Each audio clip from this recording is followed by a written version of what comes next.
Here are the top stories for today, June 15, 2022. The Interior Department fumes over Cebu's continued defiance of the government's mask mandate. It warned Cebu Governor Gwendolyn Garcia to repeal the order or face legal action. The Philippine National Police suspends permit to carry guns outside of residence will be suspended in some areas ahead of the inauguration rites of the country's two incoming leaders later this month. President Rodrigo Duterte apologizes to Filipinos for initially allowing the operation of e-sabong in the country, which caused damage to families and the society. And we take a look at one of the Duterte administration's environmental legacies, the improved Manila Bay, which draws people mesmerized by its facelift.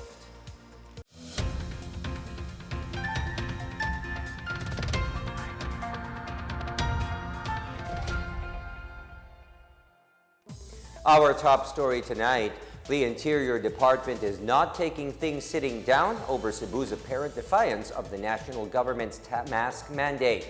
This is Interior Secretary Eduardo Año's latest remark as the IATF and Cebu officials continue to lock horns over the issue.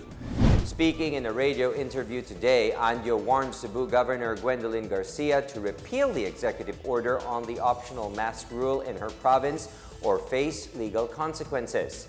Año also slammed Garcia's remark that there is no basis to arrest those who would refuse to wear masks. He insists the move is anchored on IATF resolutions that are based on existing laws as the country remains under a state of public health emergency amid the COVID-19 pandemic. The Interior Chief also says Garcia is steering confusion over her move and that they are determined to exhaust legal remedies over the issue. On Tuesday, the Cebu Provincial Board sided with Garcia and gave its nod to the measure. Malacanang insists on the continued wearing of face masks as Cebu is still bent on making it optional in open spaces. In a press statement, Acting Presidential Spokesperson and Communications Secretary Martin Andanar reminded the public that there is no directive from President Rodrigo Duterte to lift the mandatory use of face masks. As earlier announced by the Justice Department, Andanar reiterates that the mandatory wearing of face masks is still being implemented across the country as stipulated in the IATF resolution. He said that the policy prevails over local government ordinances in reaction to the local executive order issued by Cebu Governor Gwendolyn Garcia, making the wearing of face masks optional. President Duterte earlier said he is not keen on ditching the requirement of wearing face masks until his term ends on June 30. The Employers Confederation of the Philippines, or ECOP, is not in favor of placing the National Capital Region under a higher COVID-19 alert level.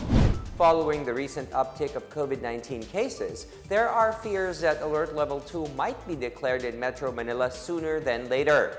ECOP President Sergio Ortiz Luis said that the Philippine economy may no longer be capable of addressing the effects and the needs of the stricter Alert Level 2. He also pointed out that recent COVID cases and hospitalization figures due to COVID-19 are no longer as many as before. As such, there is no need to escalate Metro Manila's alert level. Ortiz Luis also said the country is now on the right track to normalization following years of quarantine due to COVID-19. Should the government opt to shift to a higher alert level, he said it will have to again look for funds to provide financial aid to affected families. It will also impose restrictions in some establishments which will greatly reduce the number of workers. Well, ako, ayoko nagawa tayo sa alert level 2 dahil di na natin kaya. Pero paalala, dapat yung mga protocols natin ginagawa, pag-iingat, ituloy natin. Huwag natin pababayaan yan. Dahil yan ang advantage natin doon sa ibang bansa eh. Sila, baliwala sa kanila yung mga protocols na ginagawa natin sa tayo, inano natin yan, kaya tayo nakasama yan. Meanwhile, vaccine expert panel chair Dr. Nina Gloriani is suggesting the implementation of a modified alert level 1 if COVID-19 cases continue to rise. Dr. Gloriani agrees that there should indeed be a happy balance between health and the economy. Talaga naman kailangan na nating mag-normalize din, no? But we need to balance these things. So yung economy, saka itong, of course, ayaw nating magkaroon ng dadami ang taong ma-ospital, gagamit ng health services. Pero siguro, ito naisip ko lang kanina, narinig ko nga yung mga panukala para dyan, naisip ko lang, pwede namang modified na alert level. Yung mga, tuloy pa rin, open up. Pero yung pong may mga vulnerabilities, mga elderly, yung maraming may sakit, huwag na lang po muna maglalabas, kumain na lang muna sa bahay, yung mga ganun po. Without disrupting yung others. Yun siguro po, ang nakikita ko lang na i-modify para tuloy pa rin naman. Na natin, kasi babalansihin pong mabuti yan. It is not yet time to lift the alert level system in the country. Octa Research Fellow Ranjit Rai said it is premature at this time to lift the public health emergency status, even if the Omicron variant is manageable as cases globally are rising. Rai said the government is correct in continuing its policy on alert level system as it tries to balance the situation of health and the economy. It also underscored the importance of COVID-19 vaccination, especially accelerating the rollout of booster shots to keep the population protected from the virus. He also suggests to the incoming administration to rethink the country's pandemic response by strengthening the institutions. To fast-track the country's economic recovery, the Duterte administration recommends the continuation of its economic plan and infrastructure projects. These include the adoption of the government's 10-point agenda that aims to strengthen the healthcare capacity, further reopen the economy, and resume face-to-face learning, among others. Deputy Presidential Spokesperson and Communications Undersecretary Michelle Christian Ablan said the Duterte administration is also expecting the incoming Marcos administration to continue the infrastructure projects under the Build, Build, Build program. Duterte earlier urged President-elect Bongbong Marcos to continue pursuing big-ticket infrastructure projects to sustain economic progress and recovery from the COVID-19 pandemic. President Rodrigo Duterte shrugged off criticism about his crackdown on illegal drugs. This as he disclosed that a former Supreme Court justice described his aggressive campaign as unconstitutional. The president did not name the ex-justice, but retired Supreme Court Senior Justice Antonio Carpio on Monday reportedly compared the killing of drug suspects to the killing of flies. Carpio said there is a need to end impunity so that it would never happen again. Duterte disagreed with the remarks, saying the government could not go soft in its efforts to eradicate the illegal drug trade in the country. Merong isang torpe na ex-justice, unconstitutional daw yung drug war. Eh sabi ko, Padre, magkaiba ang libro natin. You must have the wrong theories about humanities and all. But yung mga ganon,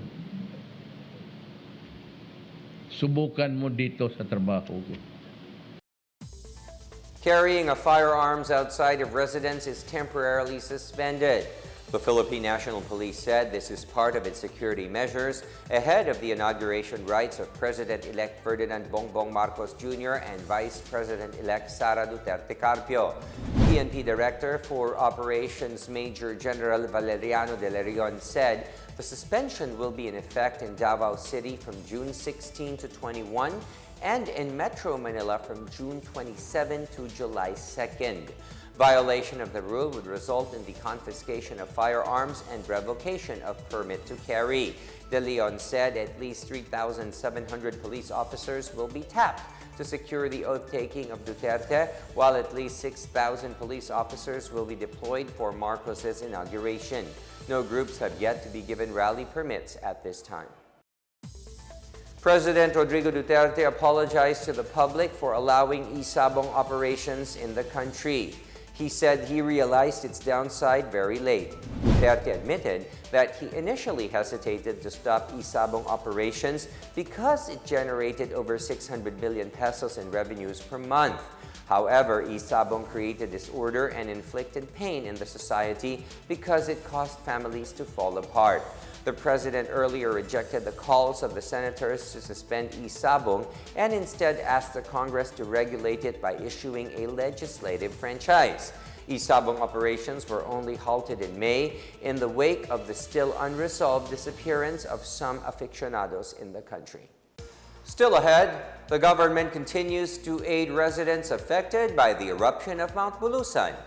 And work continues for President Duterte in his final days in office as he administers the oath of newly elected government officials.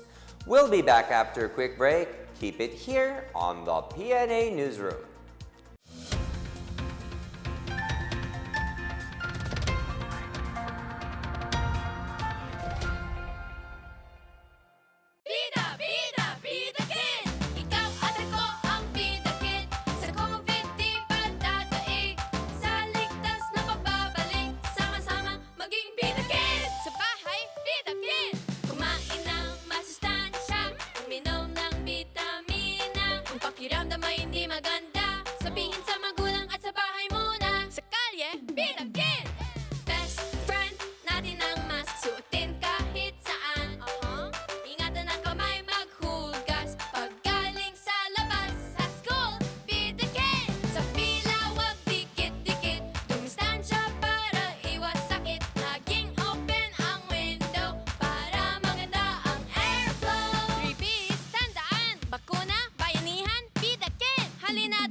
Hi everyone, James Deacon here. The COVID-19 vaccines are finally here, and the government wants to make sure the vaccines reach us. So let's do our part by making sure that we get registered to be included in the vaccination list of our LGU.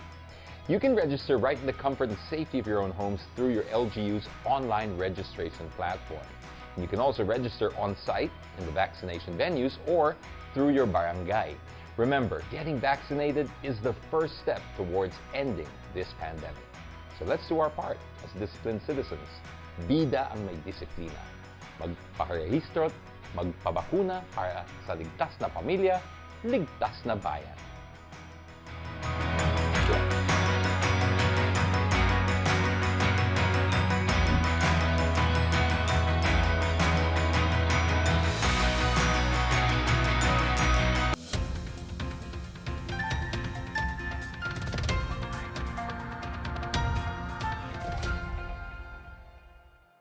The provincial government of Sorsogon and several disaster agencies have shelled out some 18.7 million pesos in assistance to the people affected by Bulusan volcano's activity since the 5th of June. The Office of Civil Defense said the assistance include family food packs, medicine, and medical supplies such as face masks and hygiene kits, which were first distributed to different evacuation centers in the province. Also among those that provided aid included the Department of Social Welfare and Development, Department of Health, and a non-government organization which gave 1 million pesos. Over 10,000 families were affected by the ashfall from 31 barangays. Meanwhile, Philippine Army units are helping other agencies in round-the-clock ashfall clearing operations in areas affected anew by the second phreatic eruption of Mount Bulusan on June 12. The 31st Infantry Battalion, in cooperation with the Philippine National Police and the Bureau of Fire Protection, cleared the thick ash that covered roads and houses in Barangay Lungib in Casiguran Town. President Rodrigo Duterte administered the oath of office to 38 elected and re-elected local officials, including Pampanga's 2nd District Representative-elect Gloria Macapagal Arroyo at Malacañang Palace on Monday. Arroyo is spending her 4th non-consecutive term, having served from 2010 to 2013, 2013 to 2016, and 2016 to 2019. She became the country's first female House Speaker in 2018 after the ouster of then-Speaker Pantaleon Alvarez. Duterte also administered the oath of several mayors, councilors, and governors. Meanwhile, Duterte also met with Ambassador of the Republic of the Russian Federation to the Philippines, Marat Pavlov, during a courtesy call on the president at the Malacanang Palace. Malacanang has yet to release details about their discussion. The Department of Trade and Industry, or DTI, has asked buyers in Eastern Visayas to patronize local products as prices of basic goods continue to rise due to fuel price hikes. The DTI said local products are not affected by the adjustment of oil prices in the global market. As a strategy, the Trade Department has been organizing trade firms to help promote local products and link producers to local buyers. The DTI also aims to extend support to micro, small, and medium enterprises, or MSMEs. It also said buying local products is a way of coping with the impact of the increase in inflation. Eastern Visayas' inflation rate rose from 6.3% in May, the highest acceleration record since November 2018.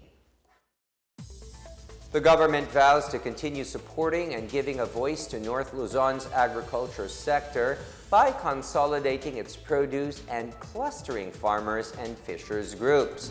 Agriculture Secretary William Dar said this at the Farmer Fisheries Consolidation Cluster, or F2C2 Summit in Baguio City on Tuesday. He said consolidation, one of the pillars of the 1DA reform agenda, puts together all the banner programs of the agency and implements them through clusters. He said the goal is to help the farmers improve their livelihood by achieving economies of scale and improving their bargaining power. Senator Cynthia Villar, chairperson of the Senate Committee on Agriculture, also said the F2C2 strategy will address the low level of production in certain areas of the country. North Luzon currently has over 3,800 groups composed of 484,000 farmers and fisher folk. At least 141 students from an indigenous peoples community in Zamboanga City received on Tuesday their second dose of COVID-19 vaccines. The children belong to the Samal and Bajau tribes and are enrolled at the Bihing Tahik Primary School in Barangay Rio Hondo. These students are between 5 and 11 years old. Another set of 55 IP students aged 12 to 17 also received their first primary dose on Tuesday. Maria Christine Lim, City Health Office Education and Promotion Officer, said the local government has ensured that IP communities are included in the vaccination rollout. So far, the CHO has administered over 1.3 million doses of COVID-19 vaccines since the vaccination rolled out there in March of last year.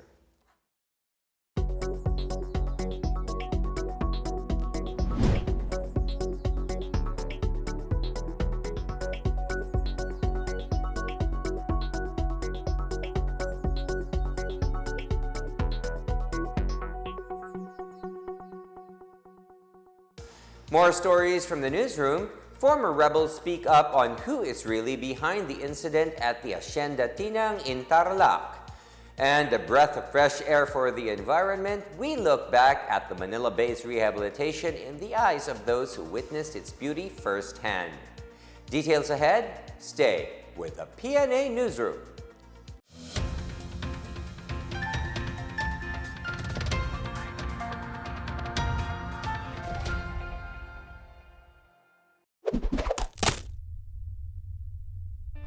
Paolo Medjones po para sa kampanyang Disiplina Muna na pinangungunahan ng DILG. Bakit ba kailangan magparehistro sa pagpapabakuna laban sa COVID-19? Mahalaga magparehistro dahil ito ang unang step sa pagpapabakuna laban sa COVID-19. May 3 pamamaraan upang makapagrehistro ang isang Pilipino na nais mabakunahan. Una, ang online registration sa inyong local government unit o LGU. Pangalawa, ang pagpunta sa mga vaccination centers at pagkuha ng registration form. At pakikipag-ugnayan sa mga pinuno ng barangay o sa mga barangay health center. Tandaan, online, sa mga vaccination site o sa mga barangay health centers ang pagpaparehistro sa pagpapabakuna kontra COVID-19. Muli ako po si Paolo Medjones, Disiplina Muna Ambassador na nagpapaalala, huwag matakot magpabakuna. Bida ang may disiplina. Magparehistro at magpabakuna para ligtas ang pamilya, ligtas ang bayan. Disiplinadong Pilipino ay rehistrado para maging bakunado.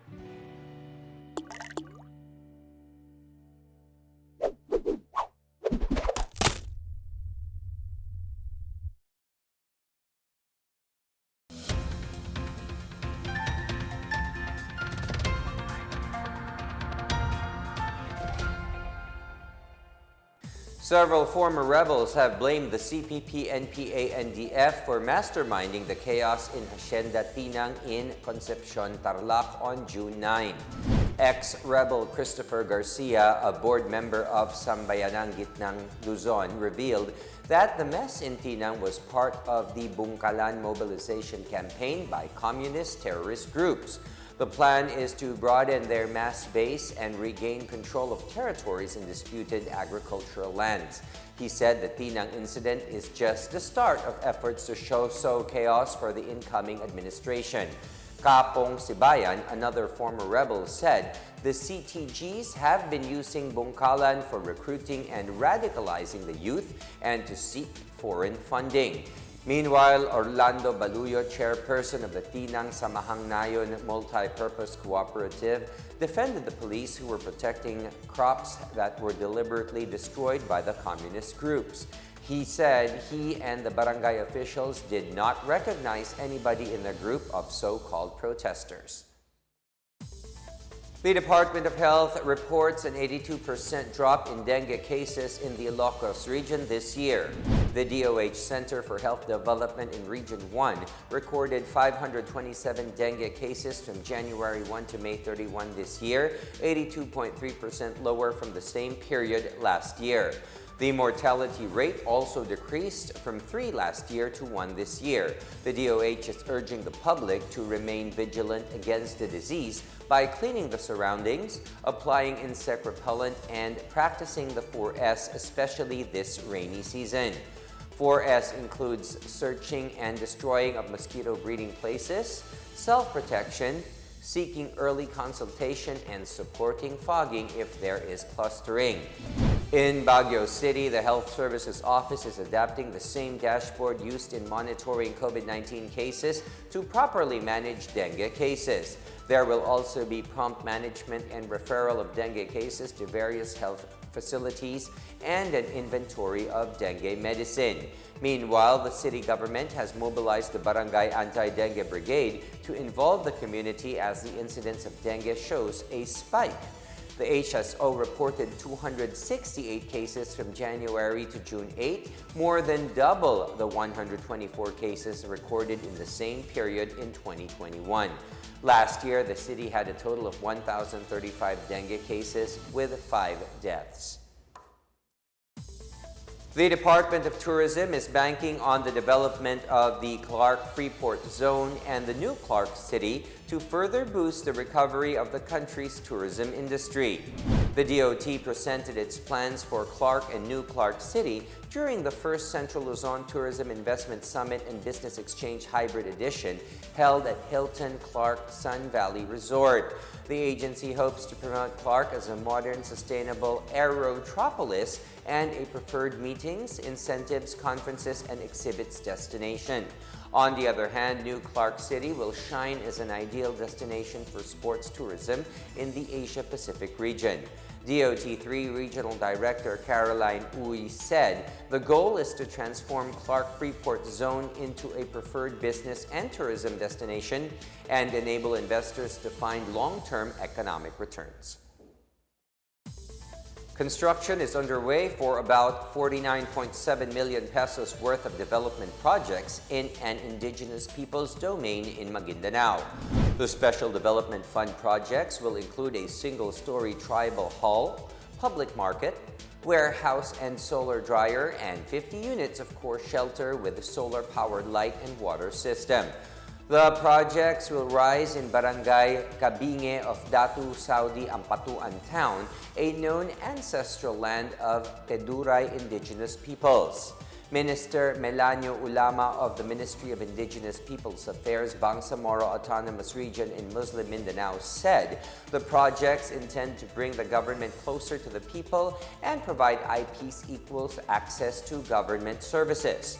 IP communities affected by armed conflicts are expected to benefit from the projects. Ulama said the projects are set for completion before the year ends. The Duterte administration pushed for the rehabilitation of Manila Bay, which has deteriorated over the years due to neglect and pollution. Now, families are enjoying the renewed surroundings, the white sand, and the fresh air of the bay. Marita Mawahe tells us more.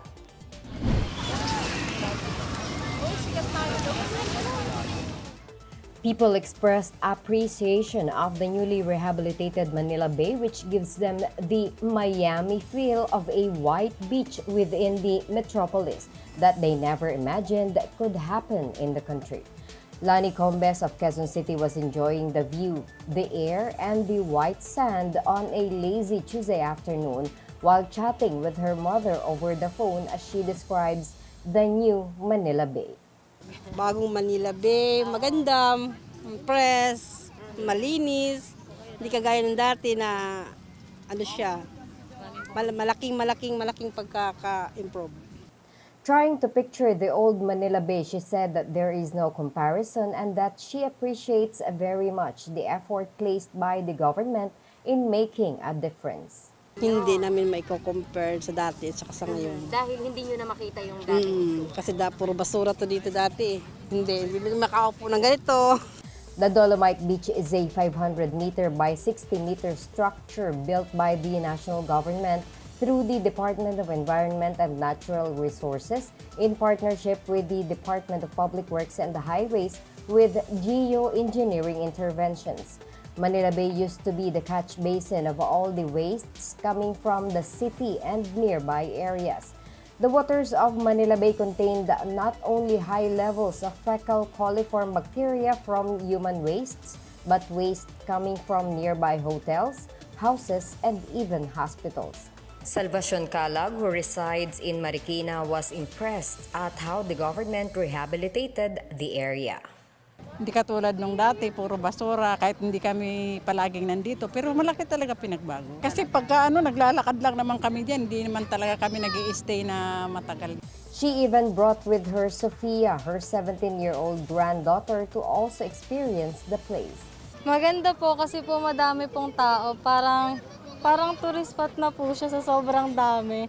Just at the center of the Dolomite Beach is a big stone with a picture of Manila Bay then and now.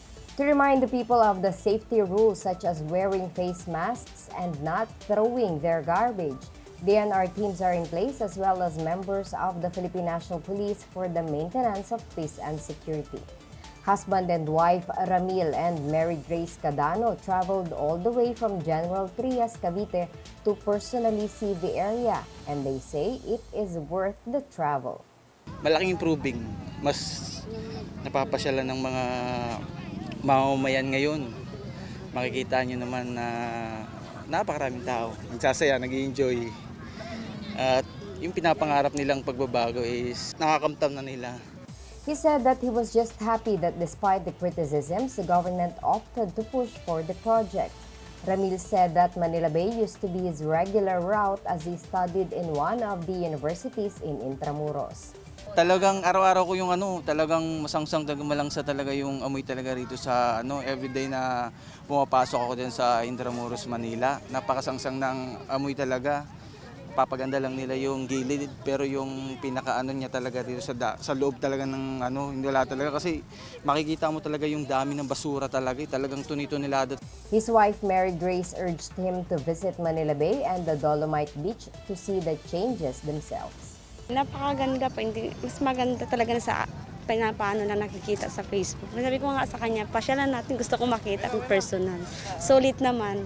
Masarap sa pakiramdam, maganda sa paningin.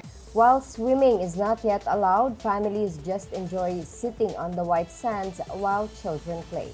Cecily Montes, who only lives in Pasay, said that it is the first time that they really enjoyed Manila Bay. She said that although they just live nearby, they do not go to Manila Bay as they do not see it worthwhile. Enjoy naman din kami na nandito kami ngayon, tapos nakikita namin maganda siya. Isang pamilya lang po kami. May mga bata. Opo, ayun kasama po din namin yung ba. Misahe ko lang sa government is ipagpatuloy na lang yung kung ano yung mga nasimula ni Tatay Digong. For the PNA Newsroom, I am Marita Muahe.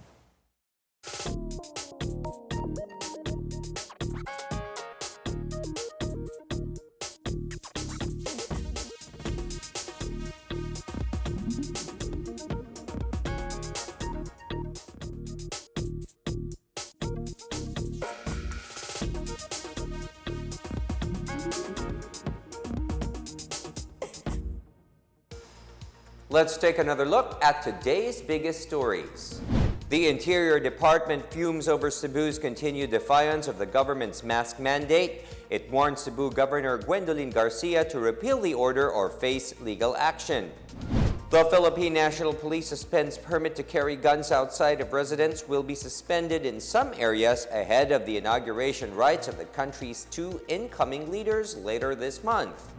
President Rodrigo Duterte apologizes to Filipinos for initially allowing the operation of e-sabong in the country, which caused damage to families and the society. And we take a look at one of the Duterte administration's environmental legacies, the improved Manila Bay, which draws people mesmerized by its facelift. As Filipinos, we all have a vital role to play in preventing the spread of COVID-19. So remember, wear your face masks and face shields, wash your hands often, practice safe physical distancing, go out only for essential reasons, and get vaccinated as soon as possible to protect ourselves, our families, and the community. Together, we can beat COVID-19.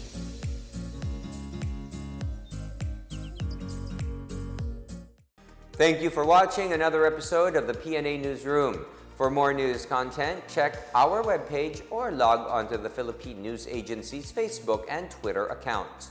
For more stories about the government and how it serves Filipinos, look for these hashtags in all of our social media platforms and websites.